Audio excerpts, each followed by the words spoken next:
Una de las evidencias de lo que la Biblia o de lo que los teólogos llaman la regeneración es el amor a los hermanos. La regeneración es la obra que Dios hace por su Espíritu de tomar que está muerto y darle vida.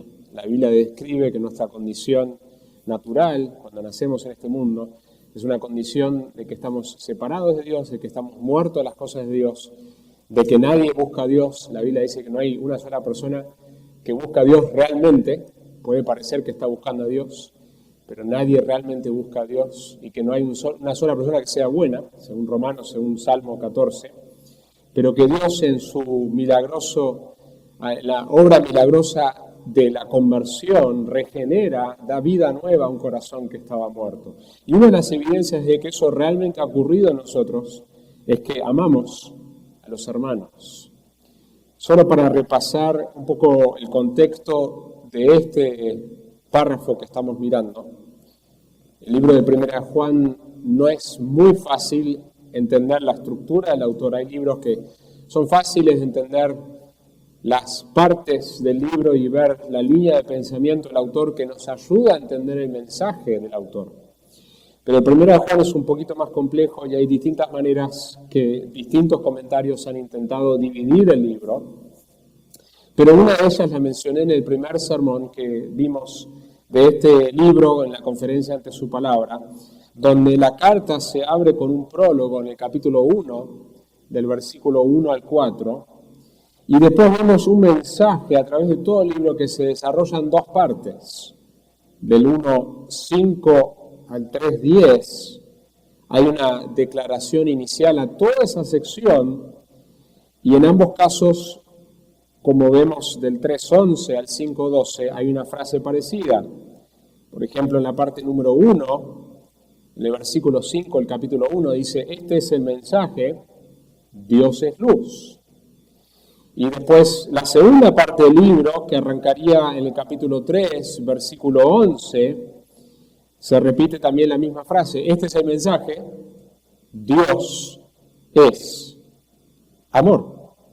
Perdón, este es el mensaje, amaos los unos a los otros. Sí, dice Dios es amor, pero acá está enfatizando el amor que debemos tener los unos a los otros. Y después, al final de la carta, el capítulo 5, del 13 al 21, tenemos una especie de epílogo donde resume muchas de las implicaciones del mensaje, de toda la carta. Y lo que vimos es que hay una relación entre que Dios es luz y Dios es amor, de que Dios es santo y que Dios es amor, y que nosotros debemos caminar en luz, caminar en santidad y caminar en amor. Esas cosas están conectadas. Y que de alguna manera hay unos temas que se van repitiendo vez tras vez. Si escuchan algunas cosas que parecieran repetir lo que escucharon en otro mensaje, hoy es porque Juan viene repitiendo varias cosas que quiere asegurarse que nosotros realmente las entendamos. Y hay unos temas que se repiten como si fuera una espiral, que son los temas del amor, la obediencia y la verdad. Estos temas ocurren varias veces con distintos puntos de vista, distintos énfasis a través del libro. Lo que hoy queremos mirar, la idea central del mensaje de hoy, es que nosotros sabemos que somos de la verdad, es decir, que somos realmente cristianos, que es una de las cosas que vemos en todo el libro fabuloso para entender qué es realmente el cristianismo, porque hoy en una cultura donde todos son cristianos, es bueno saber, bueno, qué dice la Biblia acerca de lo que es realmente un cristiano, porque yo diga que soy cristiano no significa que lo sea realmente. Y Juan nos está dando evidencias, y esto es lo que queremos ver hoy. Sabemos que somos de la verdad por el amor genuino que mostramos a nuestros hermanos y por el Espíritu que Él nos ha dado. Sabemos que somos de la verdad por el amor genuino que mostramos a nuestros hermanos y por el Espíritu que Él nos ha dado. Así que miramos el versículo 13. Para arrancar vamos a inclinar nuestros rostros una vez más y pedir que Dios nos hable. Padre, gracias por tu palabra que es poderosa, que es verdadera. Gracias porque es alimento. No hay mejor alimento que tu palabra, Señor, es pan para nuestra alma, Señor. Queremos comer de tu palabra, y te pedimos que nos des corazones hambrientos, corazones moldeables, que nos des mentes atentas. Somos propensos a distraernos con preocupaciones, con cargas, con tentaciones. Así que te rogamos, Señor, por mentes atentas y por voluntades dispuestas. Queremos, Señor, escuchar para obedecer, queremos escuchar para creer, queremos escuchar para ser transformados, Señor. Y es algo que solo vos podés producir. Pero gracias porque vos has prometido usar ciertos medios como tu palabra y como tu espíritu y como la oración, y ahí está nuestra confianza. Así que oramos esto en el nombre de Jesús. Amén. Entonces el versículo 13 arranca y dice: hermanos, si ustedes recuerdan, se dirige de distintas maneras a su audiencia, hijitos, dice varias veces, como un pastor ya de muchos años, con un corazón tierno, a estas iglesias que tenían estas amenazas, y varias veces va a decir hijitos. Acá usa la frase hermanos, que es apropiado para el contexto, porque va a enfatizar el amor que debemos tener hacia los hermanos. Dice: no os maravilléis, que no les sorprenda si el mundo os odia. Y si miramos un poco atrás lo que vimos al final del pasaje de la semana pasada, en el contexto inmediato, él acababa de hablar de por qué Caín mató a su hermano. Miren para atrás. Versículo 12. Hace un contraste entre el llamado de amarnos unos a otros y dice: no como Caín, versículo 12, que era del maligno y mató a su hermano. ¿Y por qué causa lo mató? Y acá Juan está describiendo no solamente la acción de Caín, sino cuál fue la motivación de Caín al matar a su hermano. Porque sus obras eran malas y las de su hermano justas, es decir, las obras justas de su hermano exponían las obras malas suyas.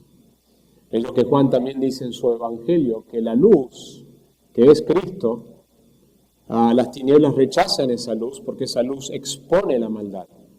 Y una de las razones de por qué el mundo odia a los seguidores de Cristo es porque nosotros, cuando caminamos con Él, estamos exponiendo por nuestra vida la maldad del mundo. Y por eso el mundo nos odia. Entonces Juan nos dice en el versículo 13: no os maravilléis de esto, que no sea algo que les sorprenda. El autor Warren Wiersbe de esta sección nos dice lo siguiente. Dice: la actitud de Caín representa la actitud del presente sistema mundial. El mundo odia a Cristo, por la misma razón que Caín odiaba a Abel. Cristo pone en evidencia el pecado del mundo y revela su verdadera naturaleza. Cuando el mundo se encuentra cara a cara con la realidad y la verdad, es decir, que no es bueno, que no puede salvarse a sí mismo, que es depravado, que necesita un Salvador, como en el caso de Caín, solo puede tomar una de dos decisiones: arrepentirse y cambiar, o destruir al que lo pone en evidencia. Me hace pensar en la situación de los líderes religiosos que cuando Jesús resucita a Lázaro, ¿qué querían hacer? Sabían que estaba vivo, querían matar a Lázaro porque era la evidencia que llevaba a mucha gente a creer en Jesús. Romanos 1 dice que el corazón natural del ser humano busca tapar la verdad, busca esconderla porque esa verdad lo condena. Sigue Wiersbe y dice: Satanás es el príncipe de este mundo y controla a través del asesinato y las mentiras. Qué horrible es vivir en el mismo nivel que Satanás. Un cazador se refugió en una cueva durante una tormenta. Después de secarse un poco, decidió investigar su hogar temporario y encendió la linterna. Imagínate la sorpresa que se llevó al descubrir que estaba compartiendo la cueva con una variedad de arañas, lagartijas y víboras. Su salida sí fue rápida. Si el mundo perdido pudiera tan solo ver, dice Wiersbe, se daría cuenta de que está viviendo en el nivel bajo del asesinato y las mentiras, cercado por esa serpiente antigua, Satanás, y todos sus ejércitos demoníacos. Al igual que Caín, la gente del mundo trata de tapar su verdadera naturaleza con ritos religiosos, pero le falta fe en la palabra de Dios. Las personas que continúan viviendo en este nivel finalmente serán arrojados junto con Satanás a las tinieblas de afuera, para sufrir separados de Dios para siempre. Entonces el pasaje arranca en el versículo 13, no nos maravillemos si el mundo nos odia. Versículo 14, va a aparecer una frase que ya ha aparecido antes, que se va a repetir varias veces en esta sección. Sabemos, nosotros sabemos. Juan quiere, a través de su libro, darle al creyente verdadero certeza de su salvación. De hecho, hacia el final del libro, en el versículo 13 de capítulo 5, Juan nos dice uno de los propósitos por los cuales él escribió la carta. Estas cosas os he escrito a vosotros que creéis en el nombre del Hijo de Dios, para que sepáis que tenéis presente vida eterna. La idea de que nosotros tenemos que esperar después de la muerte para saber finalmente si estamos bien con Dios es una idea ajena a las Escrituras. La Biblia, el Evangelio, nos da esperanza de este lado, de que nosotros podemos saber hoy de que tenemos vida eterna a través de nuestra fe verdadera en el Hijo de Dios, que murió por nuestros pecados, no a través de nuestras obras, sino a través de su obra y el descanso que nosotros depositamos en su obra. Pero esa fe verdadera tiene pruebas, tiene evidencias que Juan viene examinando. Y en este caso va a hablar de varias cosas que nosotros sabemos. Así que a través de los 3 puntos que yo quisiera recalcar, quiero mostrar las cosas que Juan nos muestra que nosotros sabemos. Número 1, sabemos que hemos pasado de muerte a vida porque amamos a los hermanos. Es una manera más de describir la conversión, la regeneración, el nacimiento nuevo, convertirse genuinamente a Cristo, ser un discípulo de Jesús. Hay muchas maneras de describir la realidad de un cristiano verdadero, y acá Juan usar esa frase que solo usa acá, de que nosotros hemos pasado de muerte a vida. Yo no sé si vos sabés que antes de que vos conocías a Cristo como tu Salvador y tu Señor personal, vos estabas muerto. Estabas vivo físicamente, tu corazón latía, tenías ondas cerebrales, pero estabas muerto espiritualmente. Y quizás haya alguien hoy que está acá escuchando este mensaje, que está vivo físicamente, pero que está muerto espiritualmente. Y lo que el Evangelio produce cuando nosotros creemos genuinamente en lo que Cristo ha hecho por nuestros pecados es transferirnos de esa realidad de muerte espiritual a vida espiritual, donde nosotros no teníamos sensibilidad, deseo por las cosas de Dios, donde si nos hablaban de la palabra de Dios, entraba en un oído, salía en el otro, donde como un muerto que no puede hablar, no puede escuchar, no había ningún tipo de respuesta a las cosas de Dios, porque no tenemos la capacidad, como un muerto no tiene la capacidad de levantarse. Esa es la condición en la cual todos nos encontrábamos antes de conocer a Cristo. Estábamos muertos en nuestros delitos, estábamos separados de Dios, estábamos sin vida verdadera, sin vida espiritual, sin la capacidad de tener una relación verdadera con el Dios vivo. Y Juan nos dice, la manera que nosotros sabemos que ya no estamos más ahí, que hemos pasado de muerte a vida, la evidencia de que eso ya pasó, y no es la única, pero es una de las evidencias, es que amamos a los hermanos. Ahora, hermanos no es cualquier ser humano, hermanos específicamente en contexto es a nuestros hermanos en Jesucristo, que amamos la iglesia. Claro que somos llamados a amar a nuestro prójimo, a todo ser humano, la Biblia habla de eso. Pero acá está hablando específicamente del amor particular que nosotros tenemos como hijos de Dios hacia otros hijos de Dios. Que el verdadero cristiano tiene un deseo de estar con otros cristianos, tiene un amor distinto hacia otros cristianos que no tiene con ninguna otra persona. Y Juan nos dice que nosotros sabemos que hemos pasado de muerte a vida si amamos genuinamente a los hermanos. En esto sabemos, va a decir en el versículo 19, que somos de la verdad, y en el versículo 24 nos va a decir también que nosotros sabemos que Él permanece en nosotros por el Espíritu que Él ha puesto. Jesús dijo, a través de esto, todos conocerán que son mis discípulos. ¿A través de qué? A través de que se amen unos a otros. Ya lo escuchamos esto antes, claro que sí, porque Juan viene repitiendo esta realidad. De hecho, Juan después en su vida, lo mencioné antes, cuando era un anciano, al final de su vida, cuando casi no tenía salud para predicar, seguía predicando el mismo mensaje con pocas palabras. Hermanos, ámense unos a otros. Así que mis hermanos, ámense unos a otros. En nuestros hogares somos llamados a amarnos unos a otros. En nuestra iglesia local somos llamados a amarnos unos a otros. Con otros hermanos fuera de nuestra iglesia local somos llamados a amarnos unos a otros. Así que quisiera hacerte un par de preguntas prácticas de aplicación. ¿De qué maneras prácticas estás amando a otros hermanos en Cristo? ¿Qué podés hacer esta semana específicamente para amar a un hermano o una hermana en Cristo? En el versículo 15 lo va a describir negativamente, en forma de contraste, como suele hacer Juan, con sus continuos contrastes, con su mente de blanco y negro. Todo el que aborrece a su hermano es homicida. Y vosotros sabéis que ningún homicida tiene vida eterna, permanente en él. Y quizás vos estás acá y decís, bueno, pero yo nunca maté a nadie. Bueno, Jesucristo nos habla de que a Dios le importan no solamente las acciones, sino las motivaciones que nunca se convirtieron en acciones. Dios mira el corazón.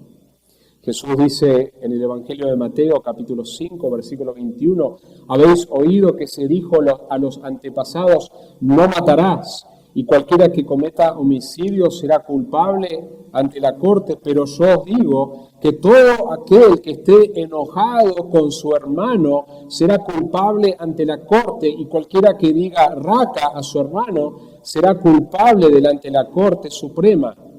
Y cualquiera que diga idiota será reo del infierno, del fuego.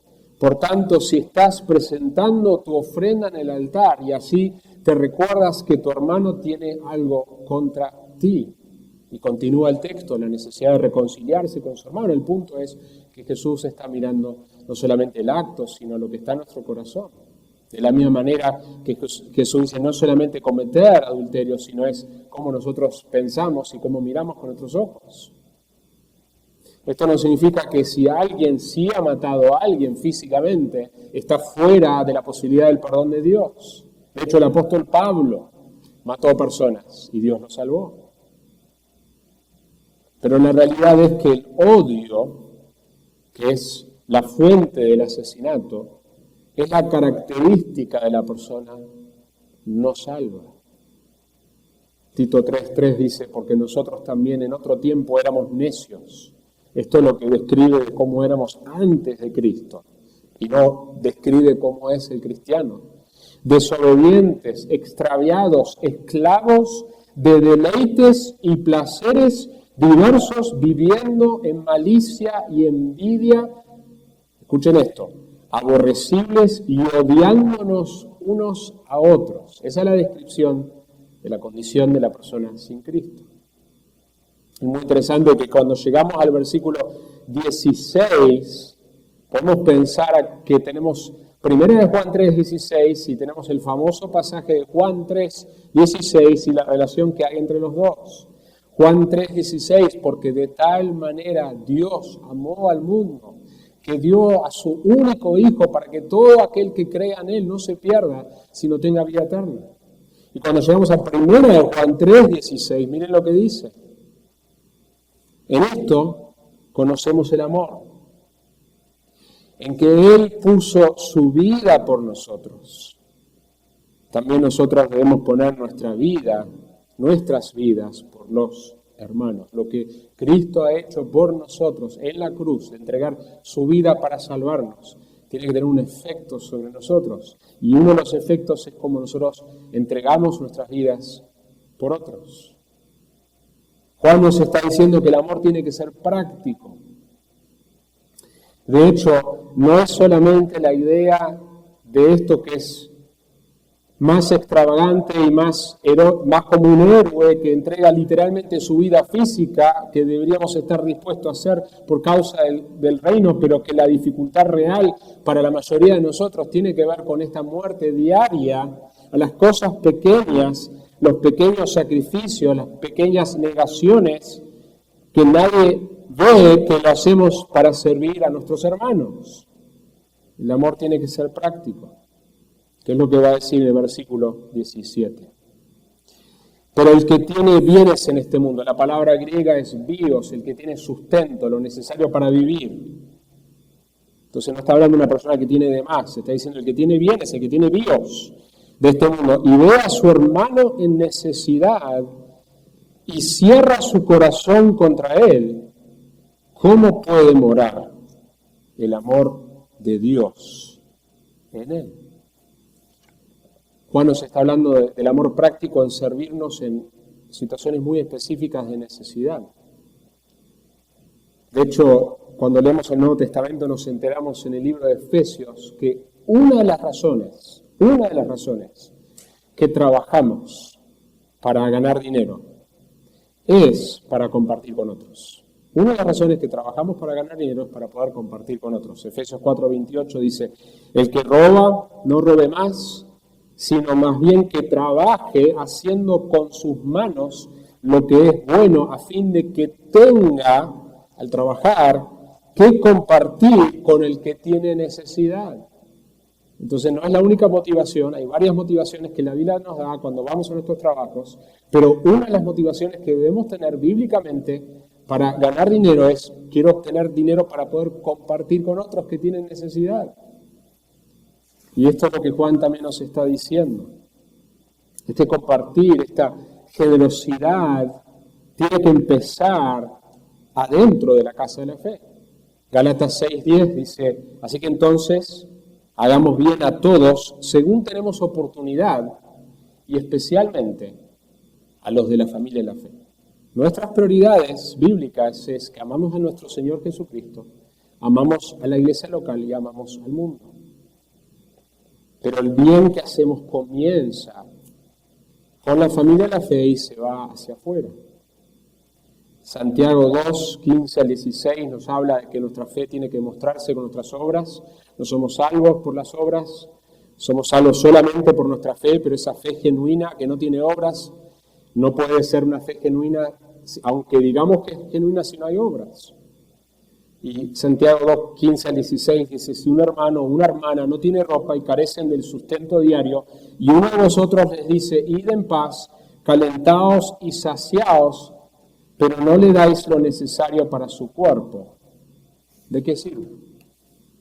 Así que mis hermanos, que en nuestra iglesia seamos conocidos como aquellos que primeramente estamos dando a conocer cuando tenemos necesidad de nuestros hermanos para que podamos servirnos mutuamente, pero que seamos conocidos como una iglesia compasiva que sirve y vive de maneras prácticas el amor hacia nuestros hermanos.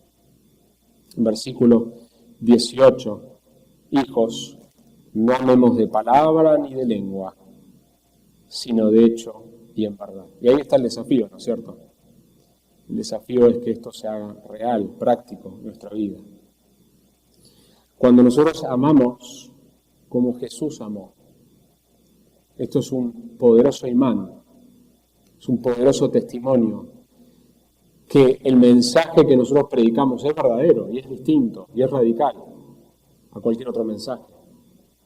Por eso Jesús tenía a los pecadores, entre comillas, las personas que la sociedad consideraba no digna, tan interesados en escucharlo porque había esperanza. Lucas 15 nos dice, todos los recaudadores de impuestos y los pecadores se acercaban a Jesús para oírle, porque veían el amor que Jesús mostraba. Y los fariseos y los escribas murmuraban diciendo, este recibe a los pecadores y come con ellos. Así que mis hermanos, amemos de maneras prácticas. Busquemos conocer cuáles son las necesidades dentro de nuestra pequeña, nueva iglesia local para poder servirnos mutuamente. Escuchar a otros es una manera de amar, orar por otros es una manera de amar. Si sabemos de una situación específica de necesidad económica, seamos generosos.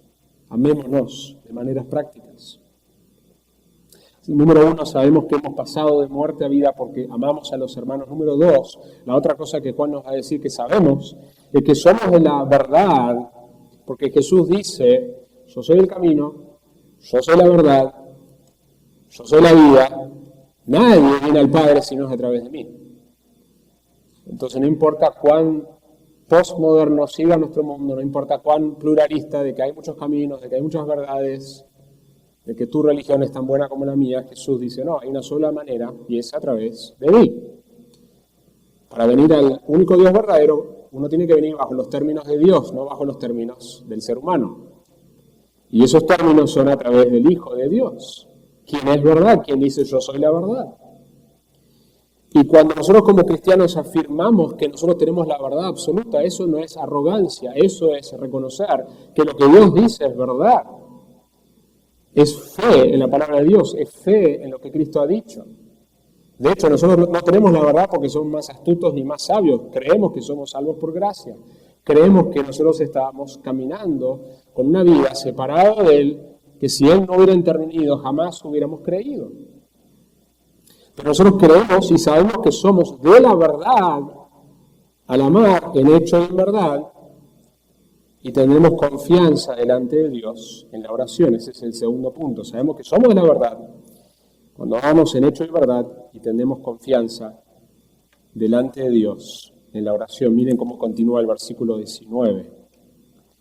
En esto sabremos que somos la verdad. Y en esto está apuntando probablemente a lo que está previo, ¿sí? Es decir, que estamos amando no solamente con palabras, sino de hecho y de verdad.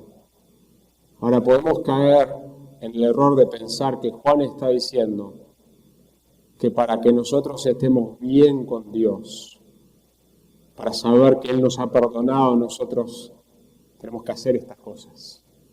Pero eso es poner las cosas al revés. Juan está describiendo los frutos, no las causas de nuestra salvación, no las raíces. Está describiendo las evidencias, no los medios para nuestra salvación. Vez tras vez la palabra es clara que venimos a Cristo por fe y solamente por la fe. No hay ninguna obra que sea suficiente para salvarnos. No hay una experiencia religiosa que alcance. No importa cuántos años tenemos como supuestos cristianos, no alcanza si no hemos creído y si no nos hemos arrepentido de nuestros pecados. Pero lo que Juan está diciendo es que estos frutos, estas evidencias nos dan confianza de que realmente Dios ha hecho un milagro en nuestros corazones y nos ha regenerado. Y esto es lo que nos dice, versículo 19 y 20.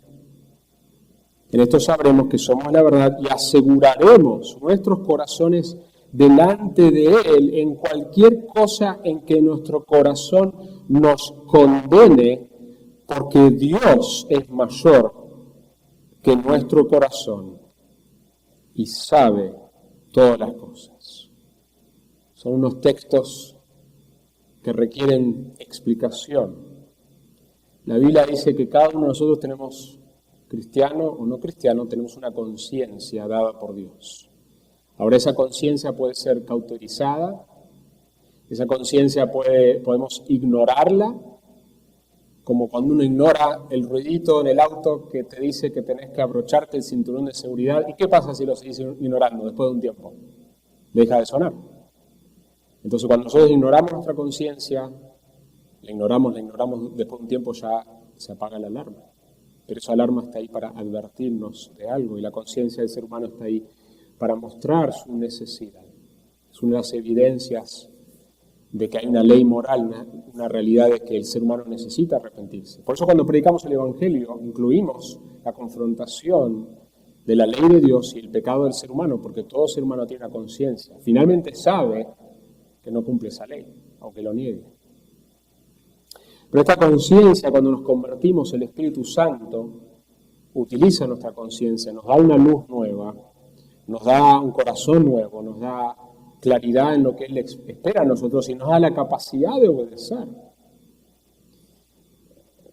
Cuando vemos el pecado de Pedro, podemos tomarlo como un ejemplo de cómo él luchaba con la condenación que su corazón le daba. Él negó a Jesucristo 3 veces, pero Dios era mayor que su corazón, para usar el lenguaje que usa Juan. De hecho, ¿recuerdan cuando Jesús le habla y le dice que pastoree sus ovejas? Y lo dice 3 veces. ¿Qué le dice? ¿Qué le pregunta 3 veces? Pedro, ¿me amas? Pedro, ¿me amas? Pedro, ¿me amas? Y 3 veces Jesús afirma y le hace responder esa pregunta.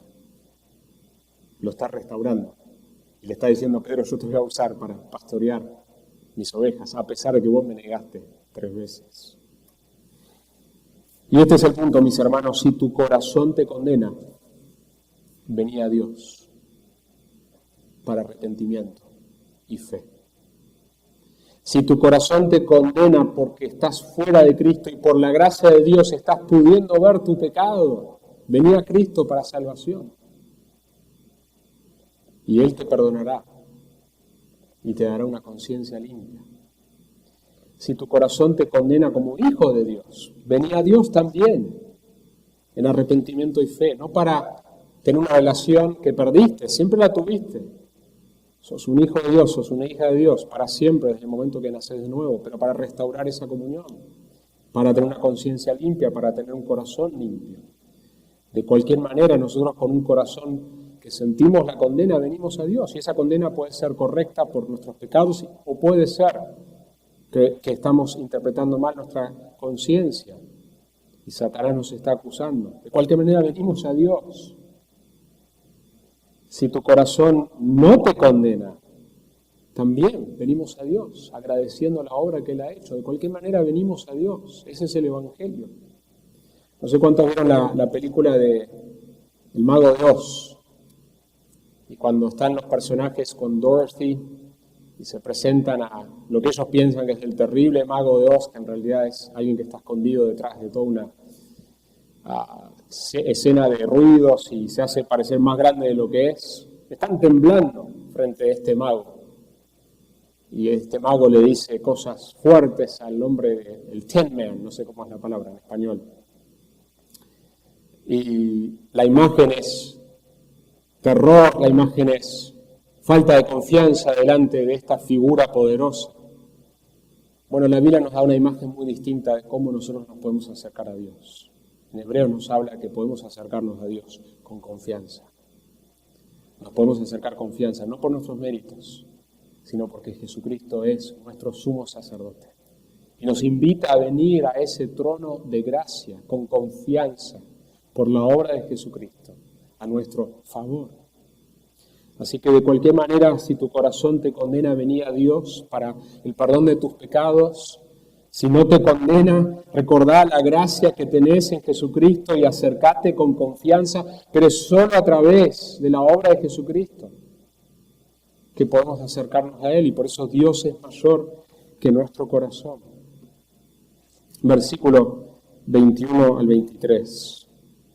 Amados, si nuestro corazón no nos condena, confianza tenemos delante de Dios, y todo lo que pidamos lo recibimos de Él, porque guardamos sus mandamientos y hacemos las cosas que son agradables delante de Él. Juan está afirmando que nosotros tenemos una confianza mayor en la oración cuando estamos caminando en obediencia.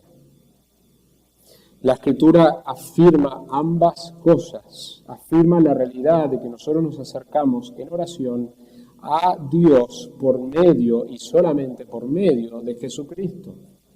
No hay obra que nos justifique, pero por otro lado la Escritura también afirma que hay cosas que nosotros podemos hacer que estorban nuestra vida de oración.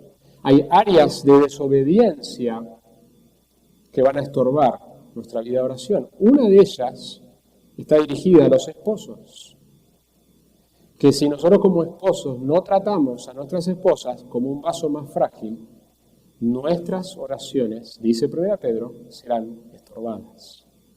Dios está diciendo, no quiero escucharte hasta que vos no trates bien a tu esposa. Y después hablamos. Eso es lo que 1 Pedro está diciendo. Y de la misma manera, si nosotros estamos caminando sin confesión de nuestros pecados, estamos sin una realidad de caminar en santidad, nuestra oración no va a tener el mismo efecto. Esto no quiere decir que Dios responde según nuestras obras, pero sí hay una relación, porque si estamos caminando con Él, estamos caminando en obediencia, vamos a desear las cosas que Él desea y vamos a pedir las cosas que Él quiere que pidamos. Esto es lo que Juan nos está diciendo. Versículo 23, y este es el mandamiento, este es su mandamiento, que creamos en el nombre de su Hijo Jesucristo y que nos amemos unos a otros como Él nos ha mandado. ¿Ustedes saben que ustedes son salvos por obedecer un mandamiento? Hay un mandamiento que ustedes tienen que obedecer para ser salvos. Creer en el Señor Jesucristo para salvación. Es el único mandamiento. No hay ningún mandamiento que nosotros podamos obedecer, pero debemos obedecer ese mandamiento para ser salvos. Debemos creer, es lo que nos está diciendo acá, debemos creer para ser salvos. De hecho, es el mandamiento que Dios da a toda la humanidad. En Hechos habla de que Dios ha mandado a todos los hombres que se arrepientan. Es a través de creer en el Hijo de Dios, genuinamente, que nosotros somos salvos. Y el fruto de esa creencia es que nos amamos unos a otros como Él nos ha mandado. La fe y la obediencia. Estos temas lo vemos a través de las Escrituras, la verdad y el amor, la gracia y la verdad, la ortodoxia y la ortopraxis, es decir, la creencia correcta y la práctica correcta, pureza doctrinal y pureza moral. De hecho, la iglesia de Éfeso, que tuvo varios pastores estrellas, por decirlo de una manera, porque estuvo Timoteo, tuvo la influencia de Pablo a través de Timoteo, Juan estuvo ahí, hubo muchas personas que influenciaron esta iglesia, tuvieron muchos buenos maestros, y era una iglesia que luchaba con las falsas doctrinas, lo vemos en varios lugares, en 1 y 2 Timoteo, que básicamente es la iglesia de Éfeso, el libro de Efesios. Pero cuando llegamos al libro de Apocalipsis y Jesucristo evalúa la iglesia de Éfeso, habían logrado eliminar la falsa enseñanza, había pureza doctrinal. De hecho, Jesús los alaba por eso. Ustedes han sido buenos en detectar los que dicen que son apóstoles y no lo son. O sea, tienen la capacidad de discernir las falsas doctrinas y se han mantenido puros doctrinalmente. Pero tengo una cosa en contra de ustedes. ¿Y qué dicen? Que han dejado su primer amor. Entonces siempre está la tentación y el peligro de poder decir, sí, somos una iglesia sana, de sana doctrina, pero en el proceso no tenemos el amor que Cristo condena a la iglesia de Éfeso por no tener al punto que dice, si vos no te arrepentís, yo voy a sacar mi lámpara de ahí. El punto no era falsa doctrina, el punto era falta de amor. Una falta de amor primeramente hacia el Señor que después se ve hacia los hermanos. Entonces vemos este equilibrio, verdad y amor, gracia y verdad, ortodoxia y ortopraxis, pureza doctrinal y pureza moral. Y acá Juan nos está diciendo, este es el mandamiento, que creamos en el Hijo de Dios y que nos amemos unos a otros. Si tenemos que resumir el cristianismo, ahí hay un buen resumen. Creemos en Cristo y nos amamos unos a otros. La tercera y última cosa que vemos en el pasaje es que sabemos que Él permanece en nosotros por el Espíritu que nos ha dado. 3:24. El que guarda sus mandamientos permanece en Él y Dios en Él. Y en esto sabemos que Él permanece en nosotros por el Espíritu que nos ha dado. Y es la primera vez que Juan menciona hasta ahora en el libro el Espíritu Santo. De hecho, la semana que viene es Pascua, así que más adelante, la otra semana. Amados, no creáis a todo espíritu. Va a seguir con esta idea del Espíritu Santo versus otros espíritus. Pero el punto es que Dios nos ha dado su Espíritu Santo y el Espíritu Santo es una de las maneras que nosotros sabemos que somos de Él, que el Espíritu Santo, según Romanos, testifica que somos sus hijos. Hay algo adentro del cristiano verdadero que sabe, un conocimiento dado por el Espíritu de Dios que sabemos que somos de Él. Hay un elemento subjetivo que no podemos explicar, que de alguna manera el Espíritu Santo testifica a nuestro espíritu que somos sus hijos, pero también hay un elemento objetivo, porque ese Espíritu Santo, ¿qué hace? Produce fruto. Y por eso tenemos a Gálatas 5 con la lista de las cualidades del fruto del Espíritu Santo. Amor, gozo, paciencia, la lista de las 9 cosas que Él produce.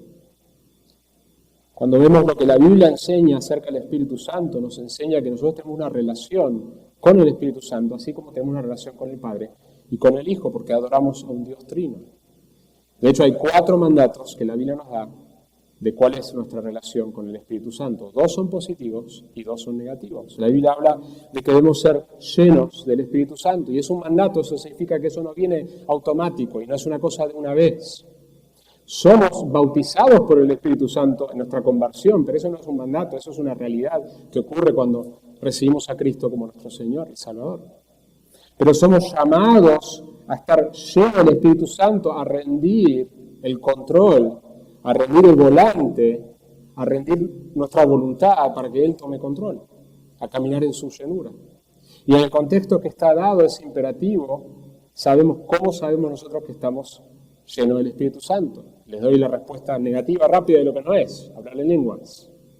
No es la prueba que la Biblia nos da para saber que estamos llenos del Espíritu Santo. La prueba que nos da es que nosotros estamos viviendo todo lo que está alrededor de ese pasaje en Efesios 5, en nuestras relaciones interpersonales, de cómo amamos a nuestros cónyuges, nuestros hijos, en nuestro trabajo y en la iglesia.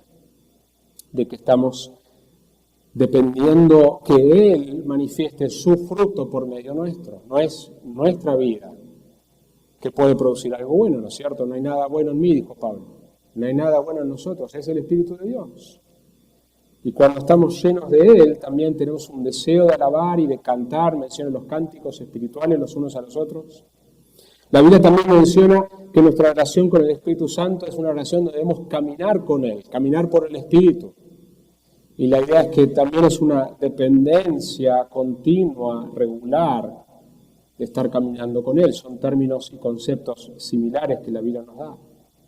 También describe negativamente que nosotros podemos apagar el Espíritu y podemos entristecer el Espíritu. Apagar tiene que ver con rechazar lo que Él ha revelado, y entristecer tiene que ver con la manera que nosotros estamos dañando a otros en el cuerpo de Cristo. De que el Espíritu Santo tiene emociones y nuestro pecado puede entristecerlo. Y podemos saber que estamos en Él y que el Espíritu Santo mora en nosotros. Él nunca va a dejarnos, Él mora para siempre en todo creyente verdadero, pero podemos no estar experimentándolo a Él porque no estamos caminando en la llenura del Espíritu Santo, no estamos caminando en dependencia, no estamos caminando conociendo lo que Él inspiró, lo que el Espíritu Santo inspiró. Y sabemos que el Espíritu Santo está haciendo su obra en nosotros porque amamos más a Cristo, porque el Espíritu Santo vino a glorificar a Jesucristo. Alguien dijo que el Espíritu Santo es un miembro muy tímido de la Trinidad, y shy, porque no llama la atención a sí mismo, específicamente busca llamar la atención al Hijo de Dios, según la palabra de Dios que el Espíritu Santo inspiró. Así que, mis hermanos, estas son 3 cosas que nosotros podemos saber. Sabemos que somos de la verdad por el amor genuino que mostramos a nuestros hermanos y por el Espíritu que Él nos ha dado. Oramos. Padre, gracias por tu palabra. Ayúdanos a recordar estas verdades. Ayúdanos a amarnos unos a otros y a depender de tu Espíritu para vivir la vida cristiana que nos llamas. En el nombre de Jesús. Amén.